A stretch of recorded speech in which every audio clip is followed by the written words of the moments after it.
Come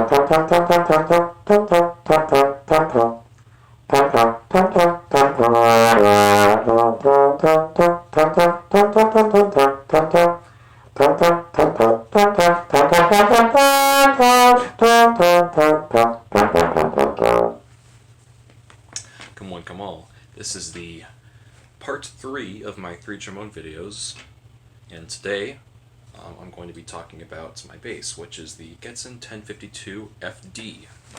There's 2 versions of the Getzen 1052. There's one with a yellow bell, which is what I have, and there's one with a rose bell.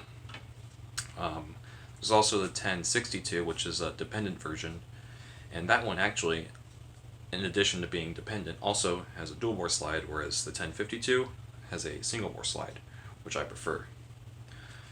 I kind of picked this because, well, first of all, it was a really good price, and it was close by, so I didn't have to worry about shipping. I just drove and got it.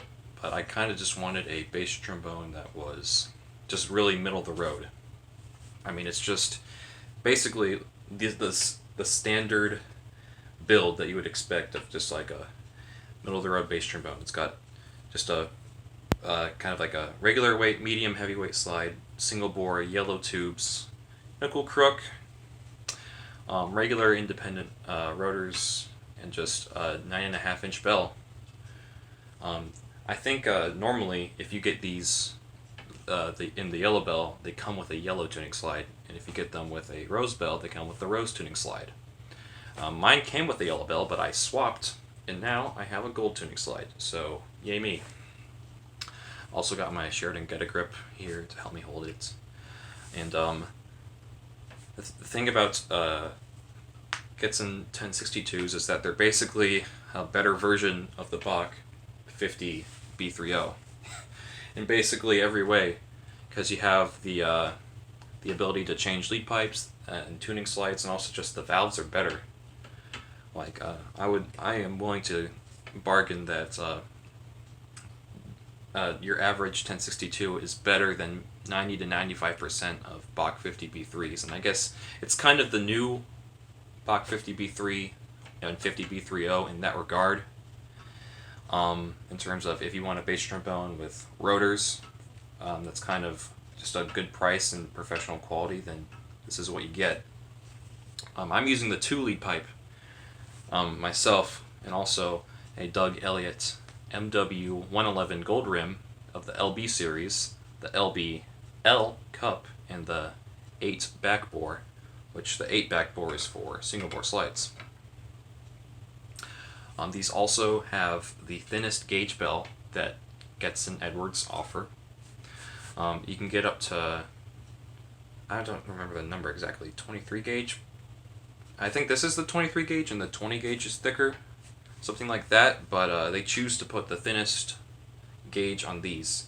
So you have to, and that does affect the sound, but most importantly you have to take care when putting it on a stand.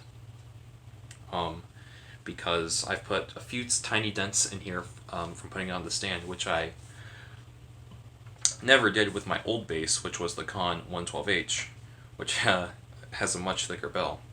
I played that Con 112H for basically exactly 4 years before I got this one.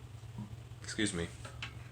And that one is really good at what it does, as in, if I played professionally in a big band, I would probably keep it forever, but I don't plan to do that.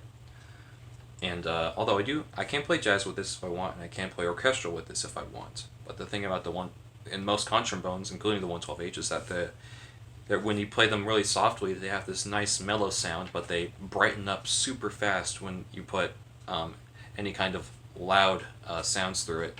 Way too loud for anything like orchestral or even like wind band work.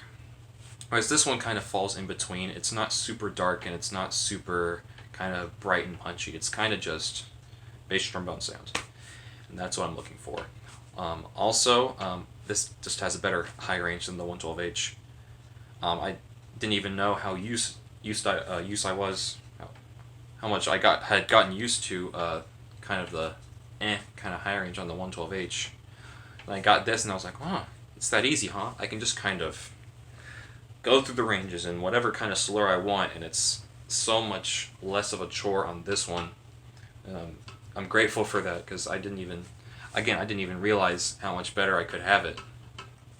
This one is from 2015 or newer, because I think 2015 is when they introduced the new design of the G flat pedal, which has the 2 screws on the back as opposed to the one up here, if you know what I'm talking about. And this design is not even objectively, it's factually better than the old design because it does not come loose ever. The old one kind of wore out and got loose really fast. And the thing about Getzen Eterna basses, as well as Getzen custom tenor and basses, is that they're basically an Edwards. They're built by the same people with the same quality control. The only difference is the stamp on the bell, as well as the parts aren't compatible with Edwards. And what I mean by that is that if you were to try, you can fit this on the Getzen custom, the slide and the bell with the Getzen custom parts, but the slide won't fit on an Edwards bell, for example, as well as the Getzen custom trombones have the removable bell, but those don't fit on an Edwards valve section. But you still do have a few options with the Getzen custom series, like single bore, dual bore slide, and red bell versus yellow bell. But the tuning slides and the lead pipes are the same as Edwards. This actually is technically an Edwards tuning slide, even though it's literally exactly the same as the Getzen tuning slide. And I've tried to fit a Edwards lead pipe in here before, and it worked. So I don't know if that's a best kept secret, but the cat's out of the bag on that one, I guess. I think everyone kind of already knew that, though. But I'm pretty happy with what I have here, and a lot of people seem to like these. They say it's a really, really good value for the money, and I think so. It's really good playing. However, though, I only want to keep it for a few years. I do want to upgrade to something custom later, but for this, I have a quasi-custom instrument where I can change the tuning slide and the lead pipe if I want to. So it's a small array of custom ability, but I still have a few options.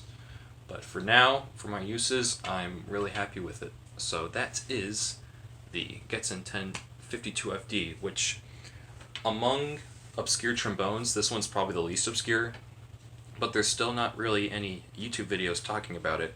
There was one, but it's taken down now for whatever reason, but there's also one from a UK music dealer, Docs Music, where they briefly glaze over the 1052 and the 1062. I kind of wanted to give a more in-depth talk about it, as well as my recommendation, because these are solid instruments. Yeah, absolutely great. So, thank you for watching.